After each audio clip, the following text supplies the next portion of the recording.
आकाशे तारकं लिंग पाताले हाटकेश्वरम मृत्युलोके महाकालम लिंगत्रयम नमोस्तुते। श्री महाकाल आकाश में तारकलिंग, पाताल में हाटकेश्वर और मृत्युलोक में महाकालेश्वर के रूप में पूजनीय हैं। महाकाल की इस नगरी में राजा विक्रमादित्य का महान शासक रहा है। शुंग, कृष्ण, सातवाहन, गुप्त परिहार तथा मराठा काल में इस मंदिर का जीर्णोद्धार हुआ है। डियर फ्रेंड्स, सबसे पहले मैं अपने हर बढ़ते सब्सक्राइबर को थैंक्स कहती हूँ, जिनकी वजह से मुझे आगे बढ़ने का मोटिवेशन मिलता है।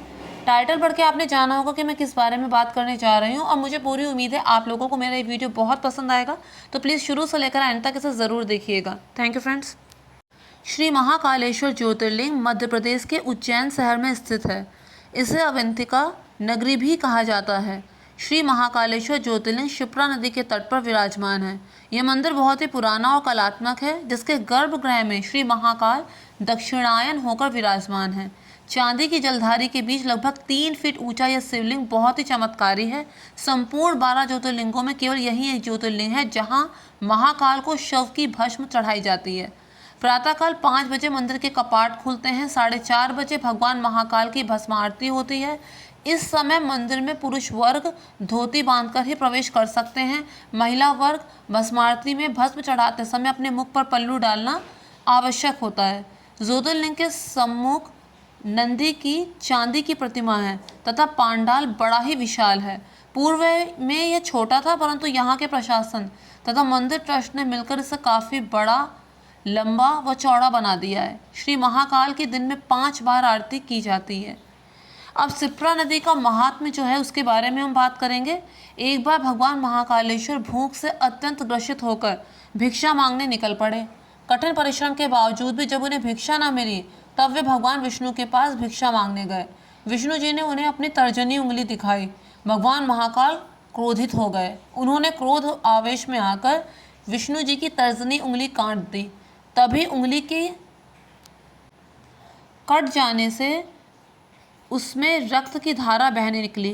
भगवान महाकालेश्वर ने रक्त की धारा को अपने भिक्षा पात्र में समाना चाहा, परंतु रक्त की धारा निरंतर बहती रही और कपाल से बाहर पृथ्वी लोक में बह निकली।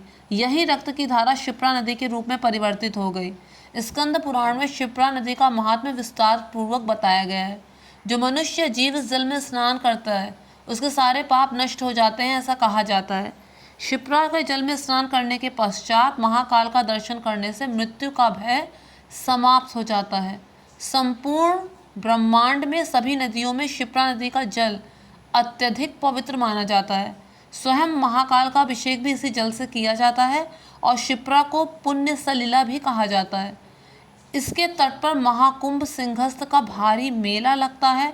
लाखों श्रद्धालु क्षिप्रा के पावन जल में कुंभ में स्नान करने आते हैं। अब बात करते हैं कि ये मंदिर प्रकट कब हुआ था। तो ऐसा कहा जाता है कि सांस्कृतिक नगरी उज्जैन में वेदद्वी नामक एक ब्राह्मण रहा करते थे। वे अत्यंत शिव भक्त थे। नित्य भगवान भोलेनाथ का पूजन, वंदन, स्मरण किया करते थे। उस ब्राह्मण के 4 पुत्र देवप्रिय, मेघाप्रिय, सुकृत तथा सुब्रत थे, जो अपने माता पिता के शुभ आचरण पर ही चला करते थे। उन्होंने भी अपने पिता की तरह भगवान भोलेनाथ की आराधना व धर्म का प्रचार प्रसार किया। उधर रत्नमाला नामक पर्वत पर दुष्ण नाम का एक दैत्य रहा करता था। वह संपूर्ण पृथ्वी लोक को अपने अधीन करने की कामना रखता था। धर्मी लोगों को सताना, हवन पूजा में विघ्न डालना, यही उसका काम था। दुष्ण दैत्य ने अपनी सेना के साथ उज्जैन को चारों ओर से घेर लिया तथा उज्जैन निवासियों पर आक्रमण कर दिया। उधर चारों ब्राह्मण पुत्रों ने उज्जैन निवासियों को शिव आराधना करने की सलाह दी और कहा कि भोलेनाथ उनकी रक्षा करने जरूर आएंगे। दुष्ण दैत्य ने चारों ब्राह्मण पुत्रों को घेर लिया और वे उस समय शिवलिंग का पूजन करके शिव के ध्यान में मग्न थे। दुष्ण दैत्य ने उन चारों ब्राह्मणों पर वार करना चाहा, लेकिन तभी एक भयंकर गर्जना हुई। उसके साथ ही धरती फट गई और उसमें से स्वयं आदिनाथ भगवान शिव प्रकट हो गए और उन्होंने भयावह हुंकार से दैत्य व उसकी सेना का अंत कर दिया। चारों ब्राह्मण पुत्रों ने शिव के इस विकराल रूप को बार बार नमन किया और आशीर्वाद प्राप्त किया। जब भोलेनाथ का क्रोध शांत हुआ तो उन्होंने उनसे वरदान मांगने के लिए कहा। तब ब्राह्मण पुत्रों ने कहा कि हमारी तो सिर्फ इतनी ही इच्छा है कि आप यहाँ सदा के लिए विराजमान होकर जगत का तथा इस नगरी के आने वालों का उद्धार करें। और भगवान भोलेनाथ यहाँ ज्योतिर्मय स्वरूप में विराजमान हो गए। तो ये थे श्री महाकालेश्वर की कथा। फ्रेंड्स, उम्मीद करते हैं आप लोगों को मेरा वीडियो इन्फॉर्मेटिव और इंटरेस्टिंग लगा होगा। तो मेक श्योर मेरे चैनल को सब्सक्राइब, वीडियो को लाइक और शेयर ज़रूर कीजिए friends. Thank you so much.